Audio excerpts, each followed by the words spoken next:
नमस्कार दोस्तों, स्वागत है आपका अपने YouTube चैनल पर। आज हम बात करने वाले हैं हॉरर वर्ल्ड की सबसे फेमस फ्रेंचाइज के नए part the Conjuring last rites के बारे में।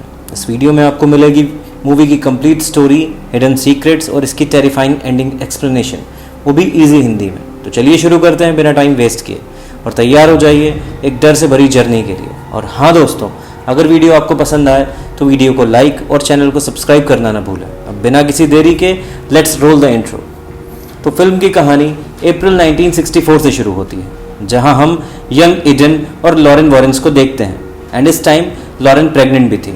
ये कपल अपने पहले केस के लिए किसी एंटीक शॉप में जाता है, जहां इनकी मुलाकात एक विक्टोरिया नाम की औरत से होती है। विक्टोरिया का कहना था कि उसके पिता को ऐसा लगता था कि मानो इस स्टोर में उन पर कोई नज़र रख रहा हो, और उन्हें ऐसा भी लगता था कि उन्हें कोई फॉलो करता है।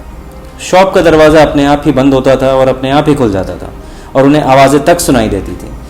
विक्टोरिया इस बात को इग्नोर करती है, लेकिन एक दिन जब वो शॉप के अंदर आती है तो अपने पिता को स्टोर में लटका हुआ पाती है, यानी कि वो ख़त्म हो गए थे। उस दिन के बाद से विक्टोरिया को भी स्टोर के अंदर अजीब चीज़ें फील होने लग गई थी, सेम वही चीज़ें जो उसके फादर को फील होती थी, और इसीलिए विक्टोरिया ने यहाँ लॉरेन को हेल्प के लिए बुलाया था। लॉरेन, जो फिलहाल प्रेग्नेंट है, वो तुरंत ही इस एंटीक शॉप की चीज़ों पर नज़र डालना शुरू करती है। फिर वो एक पीछे वाले कमरे में जाती है जहाँ बहुत सारे क्लॉक्स होते हैं जो अचानक से रुक जाते हैं। लॉरेन को ऐसा फील होता है जैसे लॉरेन को कोई बुला रहा है, और यहाँ लॉरेन एक एंटीक मिरर को देखती है। इस मिरर की जो फ्रेम थी उस पर 3 हेड्स बने थे। लॉरेन उस मिरर को टच करती है और उस पर्टिकुलर पॉइंट पर मिरर क्रैक हो जाता है, और इसके बाद लॉरेन के पेट में बहुत तेज़ दर्द शुरू हो जाता है। लॉरेन चिल्लाती है और उसका पति एड तुरंत उसको लेकर हॉस्पिटल जाता है। डॉक्टर्स कहते हैं कि लॉरेन की अभी तुरंत डिलीवरी करानी होगी, जो कि उसके टाइम से काफ़ी पहले थी, क्योंकि उसकी ड्यू डेट काफ़ी बाद की थी। डॉक्टर्स डिलीवरी कराने लगते हैं और लॉरेन को डिलीवरी रूम में भी एक घोस्ट दिखाई देता है। इतना ही नहीं, रूम की पावर भी कट हो जाती है, लेकिन फिर भी जैसे तैसे डॉक्टर्स लॉरेन की डिलीवरी कराते हैं। अब डिलीवरी तो हो जाती है दोस्तों, लेकिन बच्ची रो नहीं रही थी, यानी शायद वो बच्ची बच नहीं पाई थी। ऐसे में लॉरेन और एड अपनी बच्ची को पकड़कर रोने लगते हैं। फिर 1 मिनट बाद बच्ची रोना शुरू करती है, यानी बच्ची जिंदा हो गई थी, हम कह सकते हैं कि वो बच गई थी। खुश होकर लॉरेन अपनी बेटी का नाम जूडी वॉरेन रखती है। इसके बाद हमें जूडी के बड़े होने का एक मोन्टाज दिखाया जाता है, और हमें समझ में आता है कि जूडी को बचपन से ही कुछ टेरिफाइंग विजन्स आते हैं। लॉरेन जूडी को इन विजन्स को दबाने के लिए कहती है। इनफैक्ट जूडी को लॉरेन ने एक पोएम भी सिखाई थी। जब भी जूडी को ऐसे विजन्स आए तो वो उस पोएम को दोहराए, जिससे काम डाउन होकर वो अपने विजन्स को सप्रेस कर सके। इसके बाद जूडी आंखें बंद करके कहती है, यू आर नॉट देयर। इससे जूडी को जो भी विजन्स आते हैं उससे काफ़ी रिलीफ मिलता है। इससे समझ आता है कि लॉरेन को जो पावर्स मिली हुई हैं वो कहीं ना कहीं उसकी बेटी जूडी के पास भी हैं, लेकिन लॉरेन उसे अपनी विजन्स को सप्रेस करने के लिए कहती है और इस पावर को इस्तेमाल करने से मना करती है। यहाँ से कहानी 1986 में जाती है, और हम देख पाते हैं कि पेनिसिल्वेनिया के पेट्स विंजल की कहानी। मतलब इस शहर में हम स्मल्स फैमिली को देख पाते हैं। इस फैमिली में कुल 8 लोग हैं। सबसे पहले तो फैमिली के माता पिता जैक और जेनेट स्मल्स, देन इनकी 4 बेटियां हैं, Dawn, Heather, Shannon and Carol, और जैक के माता पिता भी इसी घर में रहते हैं, यानी टोटल 8 लोग। और आप तो जानते ही होंगे, जिस घर में टोटल 8 लोग होंगे वहाँ काफ़ी चहलकदमी होगी। हम देखते हैं कि हीदर की कन्फर्मेशन होने वाली है, और चर्च में उसकी कन्फर्मेशन होती भी है। कन्फर्मेशन का मतलब है एक क्रिश्चियन संस्कार जिसमें व्यक्ति अपने विश्वास को स्वीकार करता है। फिर कन्फर्मेशन के बाद स्मल्स अपने घर में सेलिब्रेट कर रहे होते हैं, और ऐसे में हीदर के ग्रैंड पेरेंट्स उसे एक मिरर गिफ्ट करते हैं। दोस्तों, ये वही मिरर है जिसे लॉरेंस का सामना 1964 में हुआ था, और हीदर के ग्रैंड पेरेंट्स को ये मिरर बहुत सस्ते में मिल गया था। हीदर को ये मिरर कुछ खास पसंद नहीं आता है, स्पेशली इस बात से कि मिरर पे ऑलरेडी एक क्रैक था, और ये क्रैक कैसे आया ये आप बहुत अच्छे से जानते हैं। इसके बाद हीदर अपना केक कट करने के लिए जाती है, जिस पर कैंडल लगा होता है, लेकिन कैंडल उसके ब्लो करने से पहले ही बुझ जाती है। मतलब कोई तो और इनविजिबल एंटिटी है जिसने उस कैंडल को बुझा दिया था। इसके बाद हीदर के ऊपर सीलिंग से एक लाइट गिर जाती है, जिससे उसके सिर पर थोड़ी चोट आ जाती है। इससे हम समझ पाते हैं कि जब से मिरर इनके घर में आया है तब से इनके घर में कुछ न कुछ गड़बड़ शुरू हो जाती है। दूसरी तरफ हम देखते हैं कि लॉरेंस 1986 के दौरान नए केसेस लेना छोड़ देते हैं। रादर वो ट्रैवल करते हैं और super natural, horror etcetera topics पे लेक्चर देते हैं। वो नए केसेस लेना छोड़ देते हैं क्योंकि आपको याद होगा कि इससे पिछले वाले कॉन्जरिंग के पार्ट में एड को हार्ट अटैक आ गया था, जिसकी वजह से अब उसके लिए इस काम को कंटिन्यू करना सही नहीं होगा। लोग वॉरेंस के लेक्चर में उनका मजाक बनाते हैं क्योंकि इन जनरल लोग भूत प्रेत की बातों में विश्वास नहीं करते, पर जूडी को यह बात पसंद नहीं आती है। जूडी अब बड़ी हो चुकी है और लास्ट 6 मंथ से एक लड़के को डेट कर रही है जिसका नाम टोनी है। जूडी को आज भी विजन्स आते हैं, लेकिन वो वही पोएम रिसाइट करके अपने विजन्स को सप्रेस करती है। फिर एक रात जूडी एक रेस्टोरेंट में डिनर करते वक्त अपने पेरेंट्स को बताती है कि एड के आने वाले बर्थडे में वो टोनी को उनसे मिलाना चाहेगी। ये सुनकर लॉरेन बहुत खुश होती है, लेकिन एड कहीं ना कहीं अभी उसको एक्सेप्ट नहीं कर पाता। डिनर के दौरान जूडी को फिर से विजन्स आते हैं और इस बार लॉरेन भी जूडी के कंधे पर एक भूत का हाथ देखती है। लॉरेन इस चीज़ को इग्नोर कर देती है। वहीं हम स्मल्स फैमिली को देखते हैं तो उनके घर में भूतिया और डराने वाली एक्टिविटीज़ दिन पर दिन बढ़ती जा रही हैं। जैसे कि जेनेट को घर के बेसमेंट में एक डरावना आदमी दिखता है, लेकिन लाइट्स ऑन करने पर वो वहाँ एक सिर्फ तस्वीर होती है। देन जेनेट को ऐसा फील होता है जैसे कोई उसके टेलीफोन वायर को खींच रहा है। वहीं ट्विन सिस्टर्स अपनी डॉल सूजी को हवा में उड़ता हुआ देखती हैं और वो लोग एक बूढ़ी औरत को भी देखती हैं जो कि बहुत डरावनी है। एक रात हीदर अपनी बहन डॉन को बताती है कि उसे ऐसा लगता है जैसे मानो ये 3 फेस जो उस मिरर पर बने हैं वो उसे ही घूरते रहते हैं। ऐसे में दोनों डॉन और हीदर उस मिरर को कचरे में फेंक आते हैं। अगले दिन कचरे की कार में लोग कचरा उठाने आते हैं और कार में प्रेसिंग मशीन लगी होती है जिससे उसमें कुछ भी डालने पर वो उसे प्रेस करके तोड़ देती है। इसके बाद जब मिरर वो उसमें डाला जाता है वो टूट जाता है और उसके टूटते ही डॉन घर में खून की उल्टियाँ करने लगती है और उल्टी में कांच के ढेर सारे टुकड़े होते हैं। दोस्तों, यहाँ जैसे हम हमेशा सोचते हैं कि अगर कोई चीज़ हमें हॉन्ट करती है उसे डिस्ट्रॉय कर दिया जाए तो वो हॉन्टिंग ख़त्म हो जाएगी, पर ये मूवी उस मिथ को तोड़ती है क्योंकि उस मिरर को तोड़ने के बाद उसके हॉन्टिंग कम होने के बजाय और बढ़ती चली गई। मूविंग ऑन, हम एड की बर्थडे पार्टी देख पाते हैं जहाँ कई लोग आए थे, जैसे फादर गॉर्डन, फिर वो ऑफिसर जो पुरानी वाली कॉन्जरिंग में था, और जूडी भी यहाँ अपने बॉयफ्रेंड टोनी को लेकर आती है जिससे वो अपने पेरेंट्स को टोनी से मिलवा सके। ना टोनी यहाँ काफ़ी नर्वस था और हम समझते हैं कि टोनी पहले पुलिस की नौकरी करता था, बट फॉर सम रीज़न वो उस नौकरी को छोड़ देता है और अब वो ऐसे फेज़ में है जहाँ वो कोई स्टेबल जॉब नहीं करता, बल्कि कभी कोई रैंडम काम करता रहता है। अब पार्टी के टाइम ही जूडी एक कमरे में अकेले होती है जहाँ उसे पीछे एक रॉकिंग चेयर पर एनाबेल डॉल दिखती है। अब जूडी तुरंत अपने थॉट्स को पोएम गा के सप्रेस करती है और अगले ही मोमेंट एनाबेल गायब हो जाती है। फिर कमरे में टोनी आता है और दोनों बात करते हैं, जिसके दौरान लॉरेन कमरे में आ जाती है और वो टोनी को एड से मिलने के लिए गैराज में जाने को कहती है।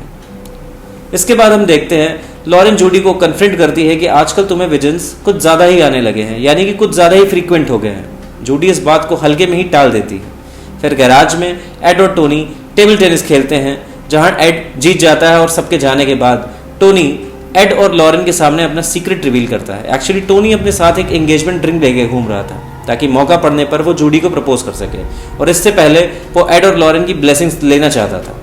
लॉरेन खुश थी, लेकिन एड को शक था और वो कहता है कि अभी तुम दोनों को जाने हुए सिर्फ 6 महीने हुए हैं, it needs more time and all that. तभी जूडी वहाँ आ जाती है और ये सब देख लेती है और प्रपोजल रिंग को देखकर जूडी बहुत ज़्यादा खुश हो जाती है। ऐसे में टोनी उसे वहीं प्रपोज कर देते हैं, जिसके लिए जूडी हाँ भी कह देती है। So everyone was happy and party के एंड में फादर गॉर्डन यहाँ एड से बात करते हैं। वो बताते हैं कि पेनिसिल्वेनिया में एक स्मल्स फैमिली है जो कि काफ़ी टाइम से हॉन्ट हो रही है, तो क्या एड उस केस को ले सकता है? इससे पहले कि एड कुछ कहता, वहाँ लॉरेन आती है और कहती है कि हमने अब केसेस लेना छोड़ दिया है। वहीं स्मल्स फैमिली की बात करें तो वहाँ उनके घर में हॉन्टिंग एक्टिविटीज़ बढ़ती ही जा रही थी। इनफैक्ट उनकी बात चर्च तक भी पहुँच चुकी थी। ऑल्दो चर्च से रिस्पॉन्स आया नहीं था क्योंकि उनके प्रोसेस में काफ़ी टाइम लगता है और वो काफ़ी कुछ इन्वेस्टिगेट करते हैं। हॉन्टिंग्स अब जैक तक भी पहुँच जाती हैं, जहाँ वो एक रात को एक औरत का घोस्ट अपने बेड के पास देखता है। इनफैक्ट जैक तो हवा में फ्लोट होने की वजह से पैरालाइज्ड भी हो जाता है। वहीं हीदर अपने कन्फर्मेशन वाले दिन की रिकॉर्डिंग देख रही होती है और जब एक पर्टिकुलर फ्रेम पे वीडियो को पॉज करती है तो वहाँ वो क्लियरली देख पाती है कि केक के ऊपर जो कैंडल था उसको एक आदमी ब्लो करता है। एक अनजान आदमी का चेहरा था और फिर एकदम से वही आदमी हीदर के सामने आ जाता है। उसके हाथ में एक कुल्हाड़ी थी जिससे वो हीदर के ऊपर अटैक करता है। हीदर चिल्लाती है जिससे उसके फैमिली मेम्बर्स उसके पास आ जाते हैं एंड एज एक्सपेक्टेड तब तक ये आदमी गायब हो जाता है। इनफैक्ट उसके पापा जो पैरालाइज्ड होकर हवा में फ्लोट कर रहे थे वो भी नॉर्मल होके आ जाता है। अब देखा जाए तो घर में सभी के साथ कुछ ना कुछ ऐसा हो चुका था और घर में सभी इस हॉन्टिंग से परेशान हो गए थे और ये लोग मोटेल भी नहीं जा सकते थे क्योंकि 8 लोग के मोटेल का खर्चा ये फैमिली अफोर्ड नहीं कर सकती थी। थक हार के जैक और जेनेट मीडिया के पास जाकर ये सारी बातें बताते हैं और कुछ ही दिन में इनकी बात पूरी मीडिया में फैल चुकी थी। ये लोग शोज़ में आने लगे थे, वहाँ अपनी प्रॉब्लम बता रहे थे। देन इनके घर के सामने हमेशा मीडिया हाउस वाले खड़े रहते थे और ये सब एक सर्कस सा बन गया था, जहाँ सबको इस टॉपिक पर कुछ ना कुछ बोलना था और मोस्ट ऑफ द पीपल इसे बस एक अफवाह मानते थे। हॉन्टिंग्स इतनी बढ़ गई थी कि एक घोस्ट जैक की मदर को सीढ़ियों से धक्का तक दे देता है, जिसके कारण उन्हें हॉस्पिटलाइज कराना पड़ता है। इसी बीच फादर गॉर्डन इनके घर आते हैं और वो होली वाटर छिड़क कर घर को क्लींस करना स्टार्ट कर देते हैं। लेकिन जब वो बेसमेंट में इस पानी को छिड़कते हैं तो वो वाटर गर्म होकर वेपराइज हो रहा था। इसे देखकर फादर गॉर्डन समझ जाते हैं कि घर में सच में एक पावरफुल डीमन या स्पिरिट है और यह कहकर घर से निकलते हैं कि वो चर्च जाएंगे और वहां से हेल्प लेकर आएंगे। वही जूडी अपनी शादी की प्रिपरेशन कर रही होती है और वो एक ड्रेस को ट्राई करती है, लेकिन तभी ट्रायल रूम में उसकी ड्रेस में एक बूढ़ी औरत घुस जाती है जो निकल के जूडी को हॉन्ट करना शुरू कर देती है। देन मिरर में जूडी की शैडो मिरर को नॉक करते हुए जूडी पर अटैक करती है। ऐसे में जूडी चिल्लाती है और तुरंत लॉरेन ट्रायल रूम में आ जाती है और जूडी को अपने होश में लाती है। अब तक हॉन्टिंग्स भी बंद हो जाती हैं। अब जो बूढ़ी घोस्ट जिसने जूडी पर हमला किया था वही स्मल्स फैमिली को भी हॉन्ट करते हुए दिखाई गई है। कुल मिला के हम यहाँ 3 घोस्ट को देख पा रहे हैं, एक आदमी का, एक यंग औरत का और एक बूढ़ी औरत का घोस्ट। और दोस्तों मैं आपको याद दिला दूं कि घोस्ट 3 हैं और मिरर के ऊपर भी 3 ही लोग के सिर बने हुए थे। खैर, अब हम फादर गॉर्डन की बात करें तो वो तुरंत बिशप मैक्सीन से मिलने जाते हैं। फादर चाहते हैं कि तुरंत स्मल्स फैमिली के केस को आगे बढ़ाया जाए और ऐसे में वो मैक्सीन सेक्रेटरी से मिलने के लिए बात भी करते हैं। लेकिन यहाँ फादर के साथ कुछ एबनॉर्मल और कहें तो पैरानॉर्मल एक्टिविटीज़ होना शुरू हो जाती हैं। जैसे सबसे पहले वो सेक्रेटरी जो वहाँ मौजूद थी वहीं गायब हो जाती है।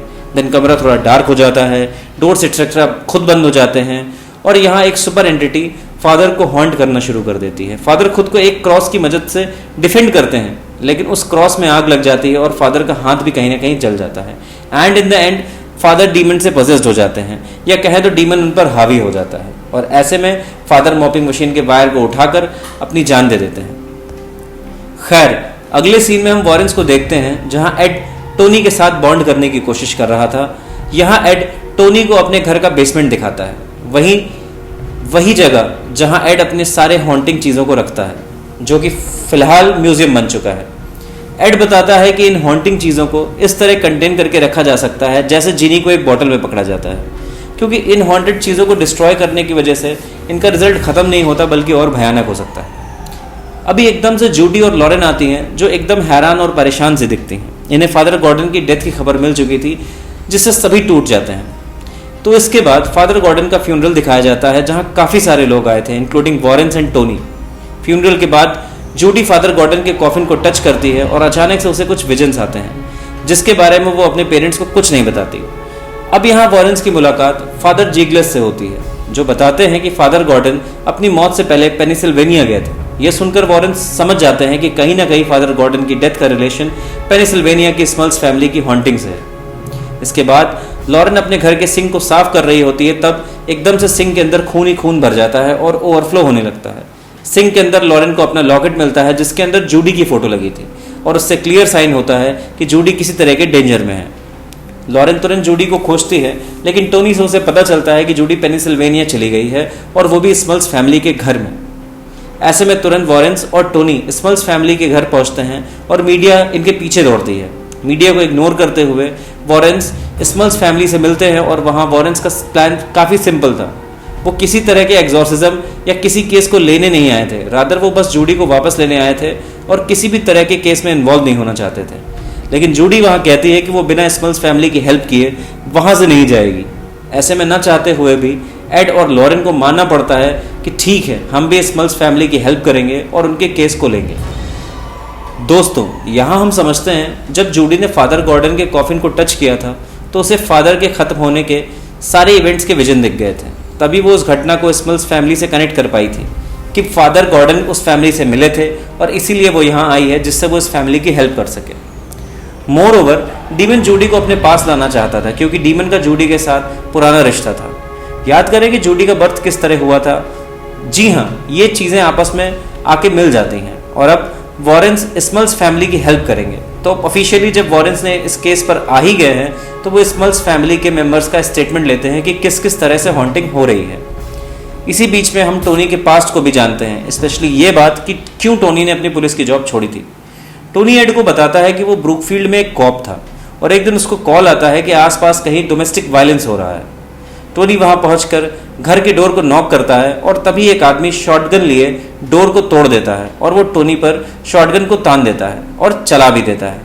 लकीली वो गन चलती नहीं और ऐसे में टोनी को मौका मिलता है जिससे वो उस आदमी को गिरा सके और अरेस्ट कर सके। सरप्राइजिंग बात यह है कि टोनी का पार्टनर उसे बताता है कि एक्चुअली शॉटगन लोडेड थी और उसमें गोलियां भी थी, लेकिन माल फंक्शन की वजह से वो चली नहीं। यानी टोनी बाइलक उस दिन बच गया, वरना पक्का वो निपट जाता। ऐसे में टोनी अगले दिन अपनी जॉब को छोड़ देता है और रिंग खरीदता है जिससे वो जूडी को प्रपोज कर सके, क्योंकि लाइफ का कुछ पता नहीं है।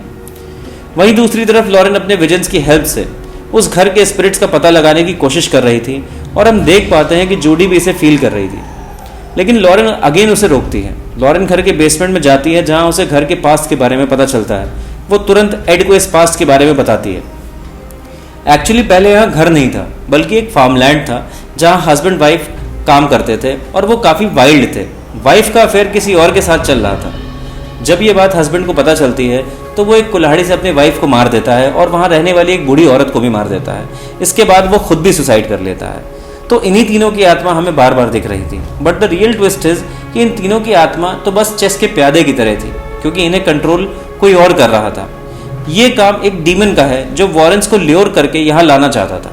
यानी ये डीमन वॉरेंस का इंतजार कर रहा है। हाँ, ये वही मिरर वाला डीमन है। इनफैक्ट ये इतना पावरफुल है कि वो लॉरेन के विजन्स को ब्लॉक कर रहा है। इसी बीच जूडी को ऐसा लगता है कि लॉरेन उसे ऊपर बुला रही है। ऐसे में जूडी घर के एटिक में जाती है जहां वो उस मिरर को देखती है। मिरर पे क्रैक था और मिरर पे चौक से लिखा था मिस मी। ये क्लियर था कि ये एनाबेल का रेफरेंस था।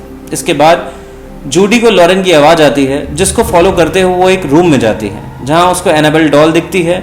ये एनाबेल डॉल का साइज एकदम से बढ़ता चला जाता है और जो जूडी पर अटैक कर देता है, लेकिन जूडी किसी तरह से भागती है और भाग दौड़ में उसके सिर पर चोट आ जाती है।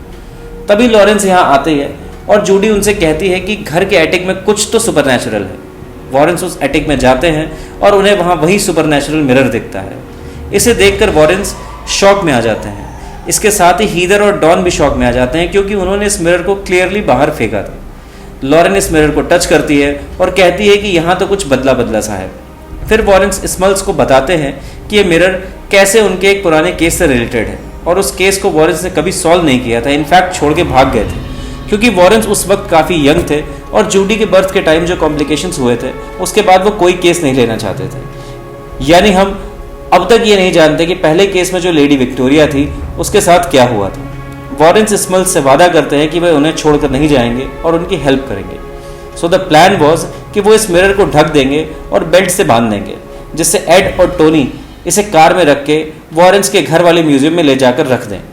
रूल ये था कि किसी भी तरह उस मिरर में देखना नहीं था, लेकिन जैसे ही जैक और एड उस मिरर को एटिक से नीचे लाने की कोशिश करते हैं, मिरर काफ़ी हैवी हो जाता है और इसके साथ साथ उस पर बंधी बेल्ट भी अपने आप खुल जाती है। गलती से जैक मिरर में देख लेता है, जिसकी वजह से वो हॉन्ट हो जाता है और उसके हाथ से मिरर छूट जाता है और वो गिरकर सीधे एटिक से नीचे आ जाता है। अब मिरर के भारी होने की वजह से एड के हाथों से भी मिरर छूट जाता है और वो जैक के पैरों में आ गिरता है, जिससे उसको काफ़ी चोट आती है। इसी के पैरेलल जूडी की तबीयत बिगड़ती जा रही है। इनफैक्ट उसकी नाक से खून भी निकलने लगता है। वही टोनी की कार स्टार्ट नहीं हो रही थी।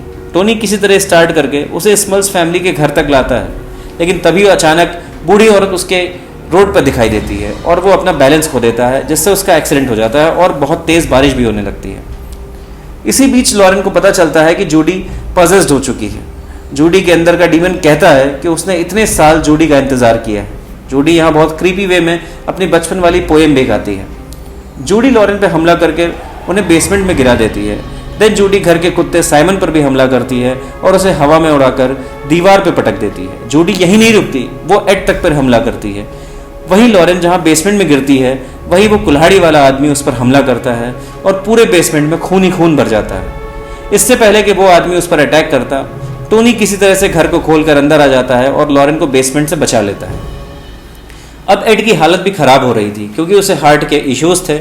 वो बहुत हाँफ रहा था और ऐसे में उसको कुछ टैबलेट्स लेने पड़ते हैं। इसके बाद एड स्मल्स फैमिली के सभी मेंबर्स को घर से बाहर जाने के लिए कहता है, क्योंकि खतरा बहुत ज़्यादा बढ़ चुका था। वो सब घर के बाहर चले जाते हैं और घर में अब बस वॉरेंस और टोनी थे जिन्हें उस डीमन से लड़ना था। सबसे पहले वॉरेंस और टोनी जूडी को ढूंढते हैं जो कि एटिक में लटकी हुई थी। जूडी मर जाती लेकिन टोनी किसी तरह उसे होल्ड करता है। मीनवाइल एड एक चाकू से रस्सी को काटता है। रस्सी को काटते ही सभी एटिक से नीचे आ गिरते हैं और इससे जूडी बहुत इंजर्ड हो जाती है जिससे उसकी पल्स तक रुक जाती है। एड जूडी को सीपीआर देता है लेकिन उसका कोई फायदा नहीं होता और एड के थकने के बाद टोनी जूडी को सीपीआर देता है जिसके बाद जूडी होश में आती है। जूडी अपनी आंखें खोलती है और अब वो पोजीशन से बाहर आ चुकी थी। यहाँ दिखाया गया है कि कैसे अब एड अपने काम में थक चुके हैं और उनके बाद टोनी इस काम के लिए सही है। आपको याद होगा कि ये सीन जूडी के बर्थ के सीन को रिजेंबल करता है जब वो 1 मिनट तक रोई नहीं थी और अचानक से जिंदा हुई थी। और यहाँ भी वही होता है जहाँ मानो जूडी मर जाती है लेकिन बाद में वापस होश में आ जाती है। इसी पॉइंट पे मिरर हवा में ज़ोर ज़ोर से घूमने लगता है और ये टोनी पर हमला करता है और उसे इंजर्ड भी कर देता है। एड अपनी बुक को लाकर एक्सॉर्सिज्म शुरू करता है लेकिन इसका कोई असर मिरर पर नहीं पड़ता। इनफैक्ट ये मिरर इस बुक को ही जला देता है। मिरर के अंदर हम एड की डिमोनिक परछाई भी देख पाते हैं और ये डिमोनिक परछाई कहती है कि आज तो टोनी को ख़त्म ही होना होगा। एक पॉइंट पे लगा भी था कि टोनी ख़त्म हो जाएगा लेकिन वॉरेंस उसको बचाने के लिए कोशिश किए जा रहे हैं जो दिखाता है कि वो लोग अब टोनी को एक्सेप्ट कर चुके हैं। वहीं लॉरेन जूडी से कहती है कि जो तुम्हारे विजन्स हैं उन्हें अपना लो। यहाँ लॉरेन पहली बार जूडी से अपनी पावर को यूज़ करने को कहती है, मतलब वो विजन्स को दूर मत भगाओ, डोंट लुक अवे। और ऐसे में तीनों वॉरेंस टोनी को जाकर बचाते हैं यानी मिरर्स को टच करते हैं। मिरर को टच करना मतलब मिरर के अगेंस्ट फाइट करना और मिरर में हम इन तीनों की डीमोनिक विजन्स को भी देख पाते हैं जो कि फाइट बैक कर रहे थे। अब मिरर इनके टच से क्रैक होना शुरू होता है और जैसे तैसे ये टच करते जा रहे हैं वैसे वैसे मिरर्स पर क्रैक बढ़ते जा रहे हैं। फाइनली वॉरेंस की ताकत के आगे डीमोनिक ताकत नहीं टिक पाती और मिरर पूरी तरह से क्रैक हो जाता है। मतलब हम मान सकते हैं कि मिरर के अंदर जो डीमोनिक पावर है वो अब ख़त्म हो चुकी है। इनफैक्ट मिरर पे जो 3 फेसेस हैं उन पर भी क्रैक आने स्टार्ट हो जाते हैं और मिरर के अंदर से वेपर जैसा कुछ निकलता है, मीनिंग इसके अंदर का डीमन निकल चुका है। टोनी फाइनली बच जाता है और वो अब इस फैमिली का हिस्सा हो जाता है। इसके बाद हम देखते हैं कि एड और टोनी इस मिरर को उस म्यूजियम में ले जाकर लॉक कर देते हैं। इस पॉइंट पे एड उस म्यूजियम की टोनी को दे देता है, विच डिपिक्ट्स कि एड अब सिर्फ टोनी को फैमिली का हिस्सा नहीं मान रहा बल्कि टोनी को अपने सक्सेसर के रूप में देख रहा है जो एड की लेगेसी को आगे ले जाएगा। फिर आगे हम टोनी और जूडी की शादी को देखते हैं जहां वो लोग भी आते हैं जिनकी हेल्प वॉरेंस ने की थी। इसमें कॉन्जरिंग पार्ट 1 के सभी कास्ट मेंबर्स, इनफैक्ट मूवी के डायरेक्टर भी दिखाए जाते हैं। इस सेलिब्रेशन के बाद लॉरेन एड से बताती है कि उसको एक बहुत बढ़िया सा विजन आया है जिसमें वॉरेंस को ग्रैंड किड्स होंगे, फिर वॉरेंस की बुक लिखेंगे जो कि बहुत बेकार होगी लेकिन फिर भी लिखेंगे। देन ये लोग अपनी नॉलेज को पास ऑन करेंगे, फिर लाइफ में नॉर्मल एडवेंचर्स करेंगे जैसे बाइक राइड, ना कि घोस्ट एडवेंचर्स राइड। यहीं पर फिल्म खत्म हो जाती है जहां टेक्स्ट पे लिखे कुछ इन्फो दी जाती है, लाइक स्मॉल फैमिली की तरह वो उस घर में 3 साल और रहे जहां कोई भी और हॉन्टिंग एक्टिविटीज़ नहीं देखी गई। फिर एड 79 की एज में मर जाता है और लॉरेन की भी नेचुरली 92 की एज में डेथ हो जाती है। फिर हमें एड और लॉरेन की रियल लाइफ फ़ोटोज़ भी दिखाई जाती है और उनकी रियल लाइफ केसेस की बहुत सारी रिकॉर्डिंग्स भी दिखाई जाती है जिनके एंड में हम रियल एड को इस मिरर के पास देख पाते हैं। तो दोस्तों, ये थी द कॉन्जरिंग लास्ट राइट्स की कंप्लीट स्टोरी और एक्सप्लेनेशन। आपको क्या लगता है ये कॉन्जरिंग फ्रेंचाइज की सबसे स्कैरी मूवी थी या नहीं? अपने थॉट्स को कमेंट्स में ज़रूर शेयर करें। अगर आपको ये वीडियो पसंद आई तो लाइक बटन दबाना ना भूलिए, चैनल को सब्सक्राइब करें और बेल आइकन को प्रेस करें ताकि आपको ऐसे ही मूवी एक्सप्लेनेशंस मिलते रहें। मिलते हैं नेक्स्ट वीडियो में, तब तक के लिए stay safe and beware of the shadows. Good bye.